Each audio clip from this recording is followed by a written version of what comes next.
The dark force of Khador, no mere battlefield. For those who traverse it, it is cruel and without mercy. Tonight, swallows sound, and in its shadows, two champions collide. Warchief Bagadibawm steps out from its midst, a warlock, a hunter, a predator, bound to his beast by breath and bone.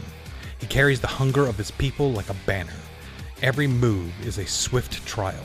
Strike, withdraw, strike again. At his side, his fire warriors and a beast that the depths of swamps had thought forgotten. From the north, Kommander Tatiana Sikora advances under Khadoran discipline, iron will draped in blue and gold. With her warjack at her side, hand-picked soldiers at her back, she fights not for glory, but for ground, for leverage that tips whole wars. Their patrols converge at an ancient forbidden shrine, its cold stone watching for eons without blinking. A lone signal fire burns, its flame a beacon for reinforcements or a target to be silenced. Bagadibawm fights for safe passage. Tatiana fights for control. One flame, one statue. One clash to decide who commands the forest's promise and who vanishes into its silence.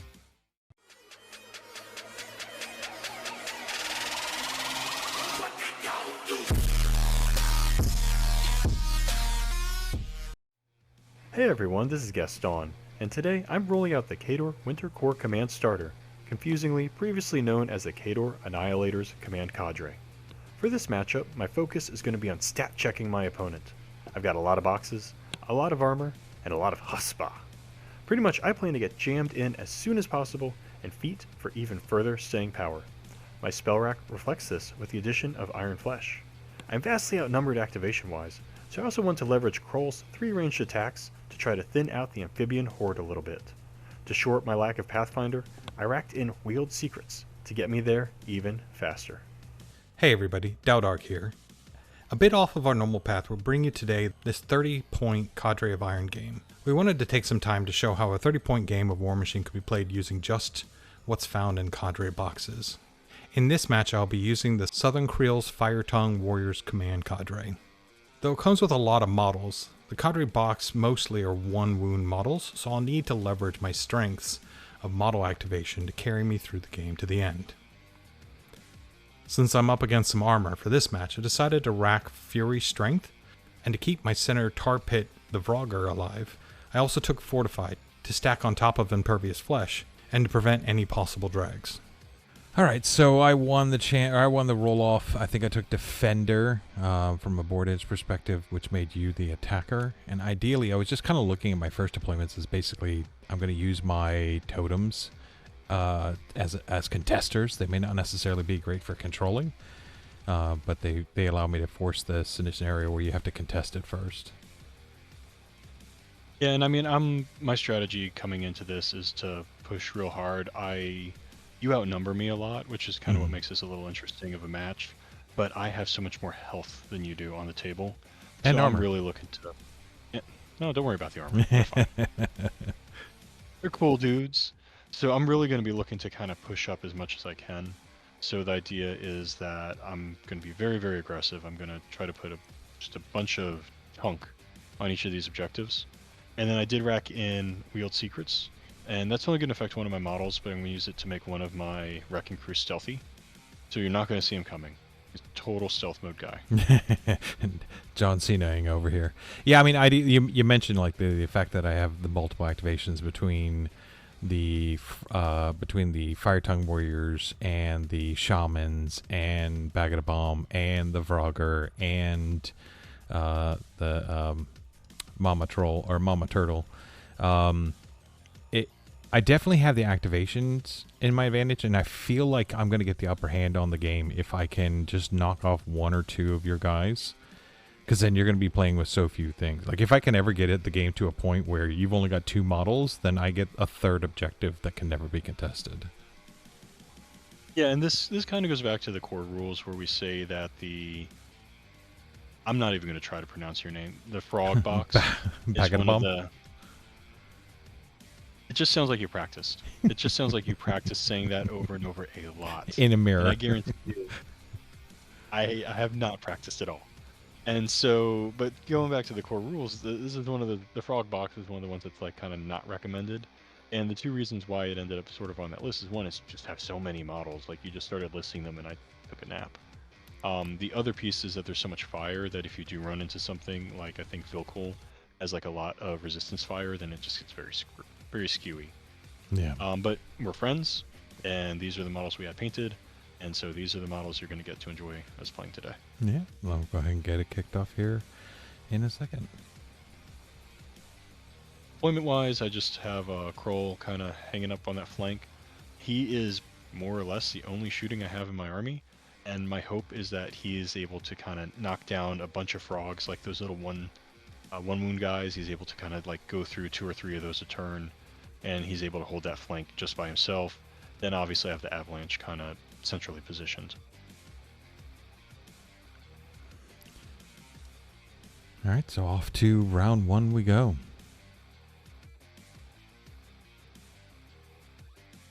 Oh look, the good guys get to go first. Good guys, he says. Going into this, what would you say is like? What's your initial thought? Because like I'm immediately contesting the first 2, or with the one at the top and the one at the bottom, and we both know we only have one model to control the middle. Yeah, I mean you're putting me in a clock, like really, really, really quickly. One of the things about this game mode is that you score immediately. You score at the end of turn 1. So if I do not put something up there, you're already holding these things with your advanced deployment totems here. So like I have Krol, he's my shooting guy, so he's going to try to shoot one off at the very least. And then like I said, that's what pushes a lot of pressure on me to just fling my guys up. One of the things that does work in my advantage is that we have these alternating activations, and that alternating continues from turn to turn. So I'm practically guaranteed to get to go first on round 2.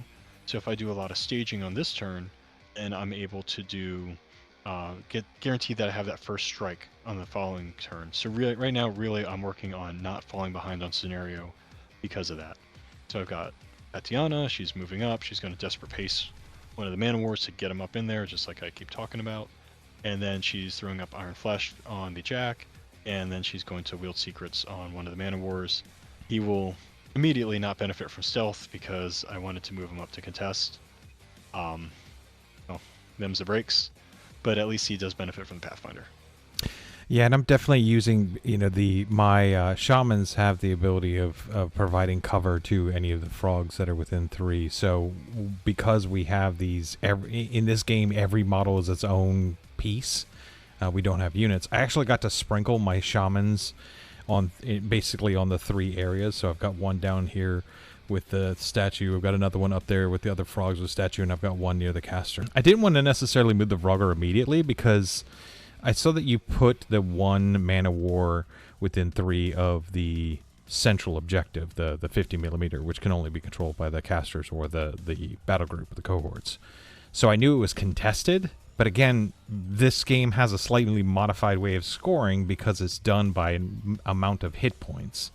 So if I put my Vorogger up, I would have the hit points for it, but I would also control it. But that seems kind of like a weird scenario where it's like, okay, cool, I have it, but then just going to come and pump the Vorogger in the end anyway. So I had to be a little cautious about wanting to play into that middle objective. I was pretty much just spending my turn going, okay, I'm going to control the 2 on either flanks, and then kind of see how the center plays out from a standpoint of contest section control, and just try not to basically hand the Vorogger out immediately. I mean, the Vorogger, like I said, my faction review, the Vorogger with Fortified is going to be the sync point or the central point to the list. At the same time, I don't want to just toss them away either. One of the other abilities that I really appreciate that it didn't dawn on me how much I was going to appreciate with the Man of War is that idea of steady and sturdy. That concept of, like, I look at your giant frog, he's very annoying to me because he has drag. He can pull my stuff out of position, except not my boys. So they're going to be somewhat safe from him, kind of like a little bulwark, if you will. And like, yeah, here's the desperate pace. You just fling that guy on up. Now I've got 2 guys there holding that objective. That's really just a lot of health on that objective. That's giving me control of it rather than you having control of that. That's what we're going for here. But yeah, that ability. So your frog is actually very scary to me. The Warbeast frog. Again, the fantasy names I'm not even going to try. Vorogger. Vorogger, you got it. Vorogger, whatever. Vorogger. So, because he can hop, he has the threat range, he has the drag. For me, a lot of it is just going to revolve around him, just like you said. You know, you've got the Fortify on him, so he's extra tough with Pervious Flesh. Nothing else in your list scares me quite like he does. Except, I will say I am walking away with a lot more respect for your Warcaster. That guy's actually no joke. Yeah, I mean, so when he activated, he ended up throwing a couple fire spells at that one mana war in the back. And again, I was doing that from the perspective of control, because everything is measured in amount of hit points that are around it. And I only have 1 wound dudes, so the second you start throwing multi-wound dudes, you know, I don't have the hit points for it. So I run a single 1 hit point dude over to the top objective, and then I start trying to just kind of whittle away the bottom, so that way I have more hit points around that signal fire objective from a standpoint of controlling perspective. And I think if I remember correctly, I think I do end up whittling both of them down to the point where I can still control that objective between the Vorogger and the caster doing his thing. So Vorogger moves over here, hops. So now I've got a significant chunk of hit points. The Vorogger can't control the objective. He's not a 30. He's not an infantry warrior, but I do have warriors over there. But he is contributing to the scoring via the amount of hit points that he's tossing in. Yeah, so he's actually out. He gets you the center objective. Oh, that's what yeah. you end up doing up here. And then just a point of note, Krol did shoot down the other top statue thingy. Correct. The heck that's called. So ultimately, I will end up, even though they're kind of put up a little bit, I will ultimately end up with enough health on that bottom one. But you are absolutely taking the top one, and you're taking the middle one, because I've got, I think it's 10 boxes to your 20, mid-20s, 25, something like that. Yeah, and I basically wanted to go over to the right because I wanted to stay the heck away from the Avalanche. Yeah, and then the other thing that we're kind of feeding into here with my game plan is I wanted to maximize the number of ways that I can get additional attacks. And so you're triggering Vengeance, you're triggering Avenging Force. So before this next round even starts, where I get to go again, I'm going to get to move with all my infantry, make an attack. I'm going to get to move with my Warjack, make an attack. So I'm actually kind of trying to maximize the damage that I'm turning the damage that you did to me into my own advantage. So it puts us into turn 2. You get to go again, and that's because you went last. I went last, and I guess this is one of those, again, those balances of activations. You can't just the biggest advantage I feel of the Cadre of Irons is you can't just be like, I have more models and I go second, so I'm just going to steamroll, or I'm going to go first and I'm going to steamroll and win on this. The alternating activations helps in the perspective of making sure that one person just doesn't activate and win the game within the first turn, but also it helps to balance out if there's model discrepancies, not even just from the box itself, but like if the game carries on and you lose more models, you're going to have the ability of going first, just because you will, by virtue of having less models for activations. So you're doing Vengeance here, I believe, because I did damage. Yep, Vengeance and then Avenging Force, which lets me move the Warjack. Which, unfortunately, and it's funny that you mentioned. Don't worry about that. It's not a big deal. It's funny you mention that because it changes a lot of things that you normally do. Like right now, my Avalanche is going to lead us off, and he's going to go into your Vorogger because biggest threat, and that's my biggest chunky guy. But he's going to go in without her feet up. He's going to go in without positive charge, because I don't want to give you the opportunity to activate that thing first. I want that thing locked in combat. I want to do as much damage as I can to it, but it sends me in a position of weakness almost, because I don't have all of my effects that would make this a very strong Jack. I have to sacrifice some in order to go first, and it doesn't quite work out for me either. It really does provide a challenge, because you're like, arguably you could go in and be like you said, feet and buff and going in on full focus and all that stuff. And you probably could one round. The Avalanche probably could one round the Vorogger without any major issues. I mean, even with the impervious flesh on him and the fortified. But like you said, you don't have those. So it's and here's a situation where I'm looking at it and going, okay, well, he has now activated his big piece as his quote unquote threat piece, and I still have all of my activations for the purposes of scoring and doing things, and my caster. And I'd argue that actually put me a little bit in the tank because I was like, I've got too many options here. I don't have that thing that I'm worried about anymore, like you saw in the first round where I was worried about, okay, what is the Avalanche going to do? Now I end up spending too much time, arguably, trying to figure out, okay, well, what do I do to maximize the fact that you've done this big activation and your caster is still in the back, not necessarily contributing. So I think I intentionally started doing some of the meager activations just to have you play out more of your turn, so I could see what you were trying to do before I start committing things like Bagadibawm or anything like that. Which is honestly a great strategy. I mean, that ability to control your big pieces, see what your opponent's going to do, and then react to them when you have perfect information. That difference in models really makes it a very different game. And the fact that it is alternating activation, it changes the value of different buffs. It changes the order, that changes the timing. It has a lot of impacts on this game, even if it's at a lower point level than, like, say, 100 points, where people are used to getting all the toys, getting all the tricks all at once. And so now, obviously, that stupid frog is still on the table. So my Avalanche didn't quite do what I wanted to do. And so now, do you go into recovery mode? What does this look like?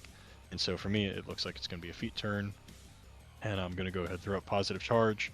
That way, anything that I do put in there, now I will have the ability to benefit from my buffs. And, now everything is going to be more charged, even if that Avalanche isn't. And then I'm also being a little bit careful about threat ranges, because I would rather not lose my caster. It doesn't end the game, but I'd still rather not lose her. Yeah, and I mean that's another great difference too, is from the perspective of the fact that a caster kill doesn't end the game. It's a huge issue though, because your caster is such a force multiplier to the list. You don't want to necessarily just throw your caster out going, oh, I don't care if it dies.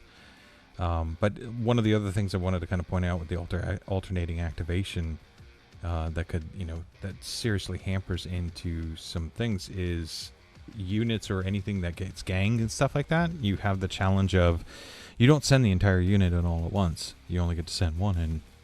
So we got Bagadibawm over here, and this is again going back into my initial theory, which is, okay, your Avalanche is already activated, your caster is already activated. Yeah, you have two others near the top of the screen, but you've got these two down on the bottom who haven't activated yet. So if I can put Bagadibawm in, and he can go in and do some damage, because he gets the Vorogger's Animus for free, which you're already on fire. It's not going to put you on fire, but it increases my strength. Hopefully I can punch through your armor enough that if I can pick up these two on the bottom, A, I've kind of reinforced my control of this side of the board, but B, I've reduced your activations significantly. Not just in this turn, but for the game purposes altogether. So that's really was my push, and I believe I got one down and one on like 2 wounds, if I remember correctly. I mean, we'll see in a moment. I'm pretty sure you got them both. But that's like, it's brutal. Yeah, the other thing it does is it's again reinforcing that if I'm removing wounds, then I'm controlling the objective. So sometimes you're going in to do damage, not necessarily to kill the model, but just get the wounds down enough that you can control the objective. Yeah, and what you're doing here is perfect, because you're planning things out where you're removing models before I even get to activate them. So I've just completely lost access to that Wrecking Crew model that, dies off. I don't even get to do anything with them this turn. And that's going to very much impact, and it can cascade really badly. And it's one of those things where there's the second one. It did take all of your attacks. Yep. Yeah, he's completely empty. The feat unyielding is fantastic with him. But it's one of those things that you'll see a lot in this format with the kind of these like more melee-centric warcasters. If you're able to isolate a couple of your opponent's guys and just knock them off and keep your warcaster safe, that's a big swing. That's a huge advantage. And I was about ready to jump across the table and strangle you. And I want... fire frogs. And I wonder if, yeah, leaping all over the place. And I wonder if it's not a situation where potentially things with guns have a little bit more lethality to them. So I forget, what were you doing here? Were you trying to go after the frogs in the woods? I know you were contesting or going after the objective, but were you... Oh, I think you were going after the frog that was touching your mana war. I was trying to go after all of them because he has dual attack, and instead he kills like one frog. I'm just very... on our feet turn with rerolls, and I'm just very upset with him on that. But he did manage to free up the one guy, which is kind of necessary. He ended up in kind of an awkward spot where I wanted to be able to attack the frog and contest the objective behind him, that kind of the papers at the top of the screen. And he's on a 50mm base, and I needed him to be on like a 60mm base, and it just wasn't happening for me. Yeah, and you know, it's I don't know, this is just goes to show you that even in a small format like this, dice will be dice. Sometimes you're going to have an amazing turn, and sometimes you're not. So we activate the... Oh, that's right. I'm sorry? Krol, yeah, he completely whiffs. Yeah, I think you get him next turn. So I activated one of the shaman, and basically just yeeted him up to put up static for following turn. And I think you're just moving to... this isn't a new model. You're using an existing model to check positioning. And I think you're going after my Vorogger? Yeah, so that's where he does have Unstoppable. So he's coming through. At this point now, he has the feat, so I've got the rerolls. I've got the +2/+2 from positive charge. And finally, I get hot dice, and the stupid frog goes down. Which is statistically completely unlikely, but it does happen. Well, it also sways itself because you had an issue with the Avalanche. And Krol. Yeah. Krol. I love Krol. Krol's amazing, but Krol, this turn, you let me down. You made me very sad. So now I've got into a situation where I started the turn, and you know, I was up on points. I had a plan. I went into it, and I was like, oh. We have a problem here, folks. We are slowly but surely losing all of our high hit point things. We've already lost one of the statues on the top of the screen. We've just lost our Vorogger. Like, we have very few things. So Mama Toad over here is going to come in, and she's going to try and do a Mystic Blast, I believe it was, but basically just trying to put in some range damage. When in doubt, if you have a gun, use it to chip off points. Use it to chip off hit points, because maybe it doesn't help you right now, but maybe it helps you later. It's crazy how the 30-point games can pendulum back and forth. Yeah, absolutely. And I think we are nearing the tail end of this one. It's going to put me in control of the two objectives, top and bottom this time, and you're going to have the middle. And I also pull a duck and cover. Oh, okay. So you get your duck and cover for your objective. Control at the start, which is the center one, correct? Yep. And I think we're just... the rest of this is just frogs moving around. No one squish them.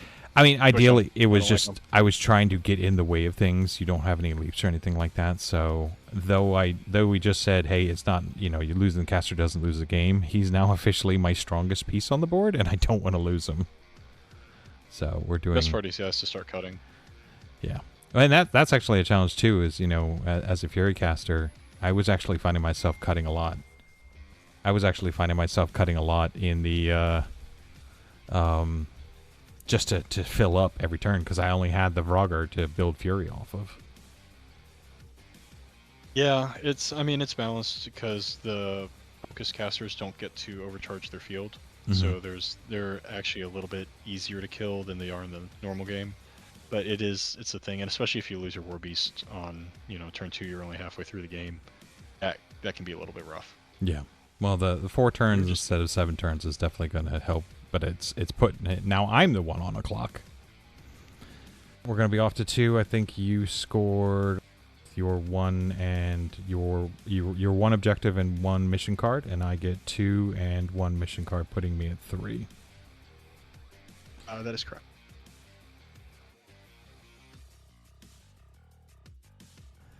So we start into turn 3. Like you said, you got duck and cover. I picked up matey. So I am sitting at 6. You were sitting at 4. So again, you know, from a points perspective, it looks like I'm in a pretty dominating position. From a table perspective, not so much. Yeah, and this is the part where, looking at the score, I'm like, you know, I'm getting back in the game. Losing my 2 mana wars early was painful, especially when you only get 1 turn out of them. I do upkeep my Avenging Force, so I'm still going to get that. I'm still going to get my Vengeance moves. So I am starting to kind of get a return on that investment of you killing me. It's a terrible investment, but I am trying to multiply the amount of attacks I have to keep up with the amount of models that you're outnumbering me by. The other part is it's time for Tatiana to kind of start getting involved. She can't keep hanging out the back when I've only got 3 other models on the table. So she's dropping Iron Flash. She's going to end up putting Iron Flash on herself. We're obviously loading up the Avalanche, and we're just going to have her start coming in, start clearing things, and try to use just raw stats to kind of tank things now that your Heavy War Beast is out of commission. But the other thing I'm going to look to do is I'm just going to look to start locking your Frog caster down. That way he can't get to her. You know, limit your mobility. Yeah. I'm assuming that the static off of the Shaman that was in front of her played a little bit into your activation concerns?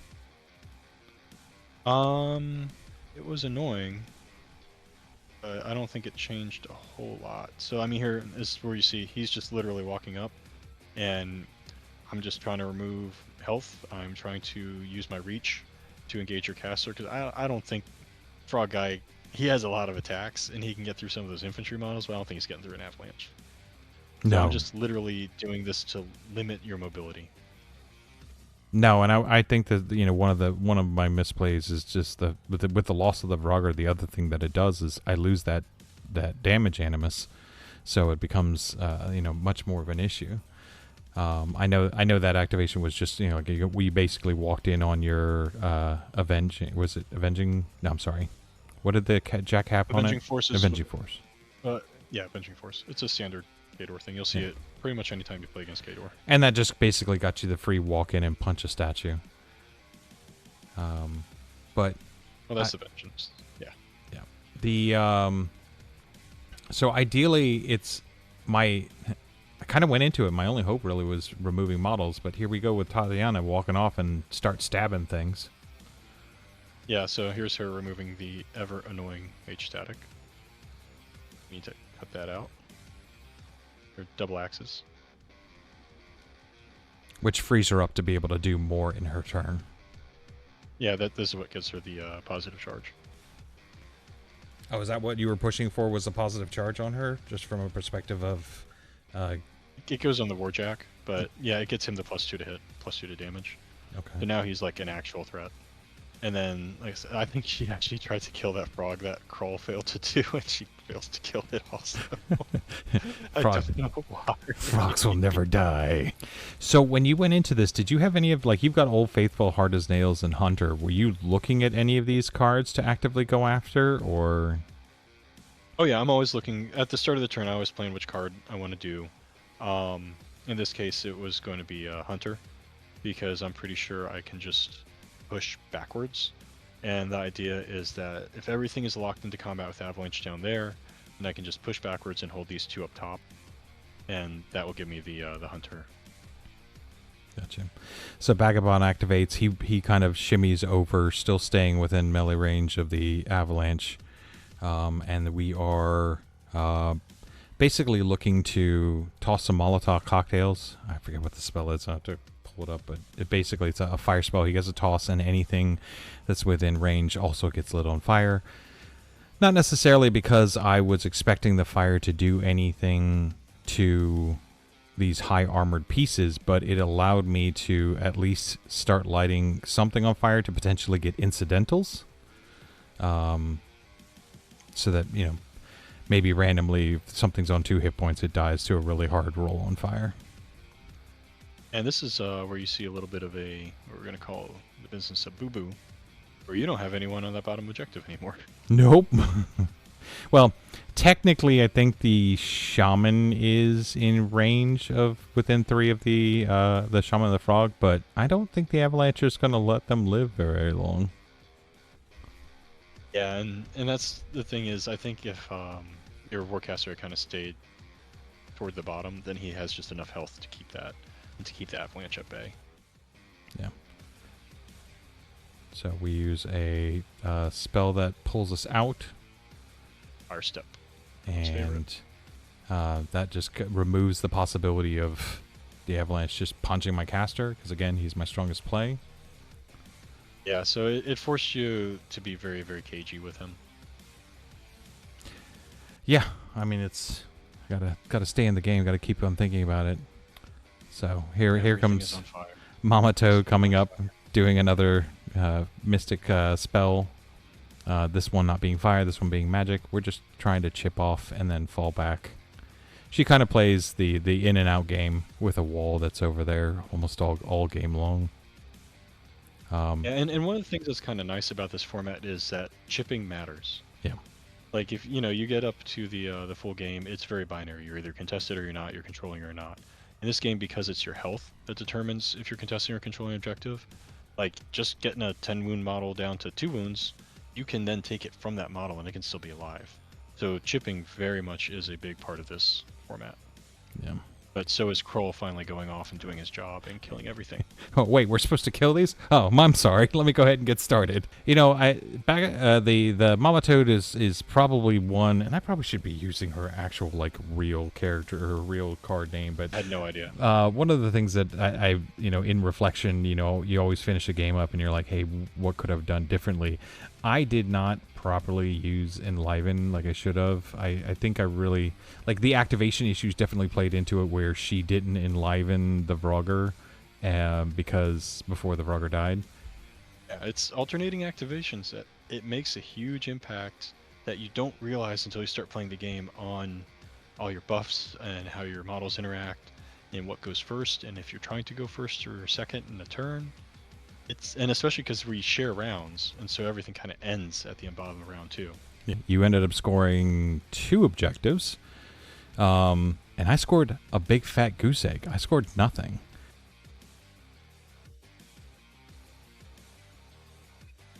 So I'm really in a pinch here. We're going into the next round. We're running through fire effects. Unfortunately, some of the fires fall off, and the other ones didn't necessarily.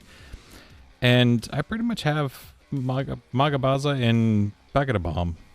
I know I just sound like I just word vomited letters together, but those are actually their names to my name, and I've got some major activations to do and not much to do it in. This is kind of the flip side of the equation, where I started with a whole bunch of models, but they're one-wound models, so anybody who's like, oh, this is going to be an easy win for the frogs because there's so many models, yeah, that doesn't necessarily always play out that way. And it's also to bear in mind that, like, you got a big jump on me, no frog puns intended, where I had to dig out of a hole. And you can see what does it look like to keep in the game, what does it look like to keep playing the game, what does it look like to dig out of that hole where I lost, a third of my army, like, trivially to you. So here we're kind of, this is a cordial conversation between opponents. Originally I was going to back up to go onto the objective, and then we kind of did a little take backsies because if I were to come out with a fire step and then I can go charge after that, because Bagadibawm has the ability of every time he spends focus, he actually gets 2 attacks. So he's got 2 initials, and then he can keep just buying multiple attacks. We're kind of looking at this as a situation of, is it possible for me to use my 2 initials? So we, do a fire step out, do a charge in, get 2 initials, so that will give me my first side step, and then a second initial. If I can kill that guy, I get a second initial into Krol. Did I get that right? Yeah, Krol's the guy up top. Yeah. Into Krol, I can kind of, oddly enough, I can kind of daisy chain myself up to the objective, which puts me in a much safer place than near an avalanche. Your Warcaster is so flippin' fast. Then this is when we talked about the previous turn, chip damage.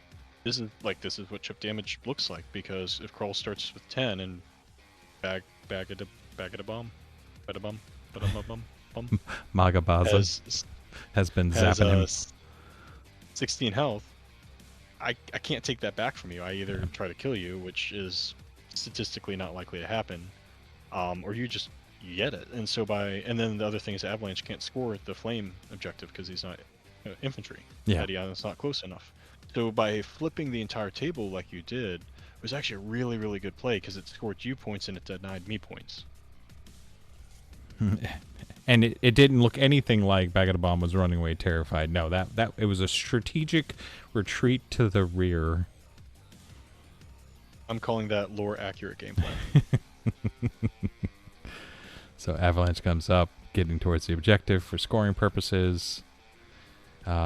Here it's probably one of the other times that I think I messed up because I pulled up Mawga'Bawza to do her damage.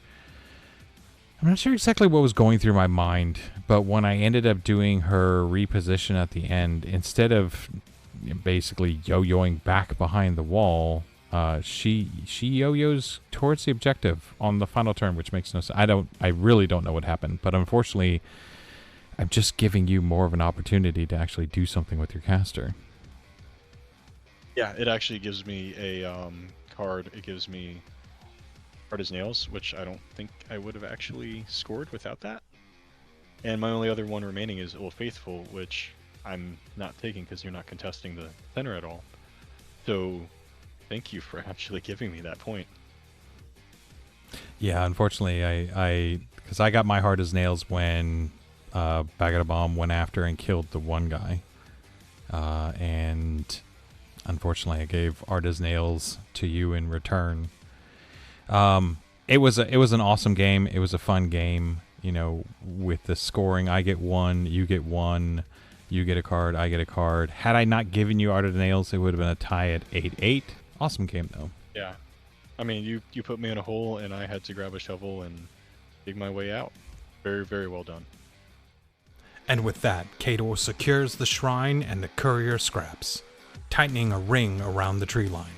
Bagadibawm must risk a bolder thrust to break the net, drawing battle toward the village and its frightened streets.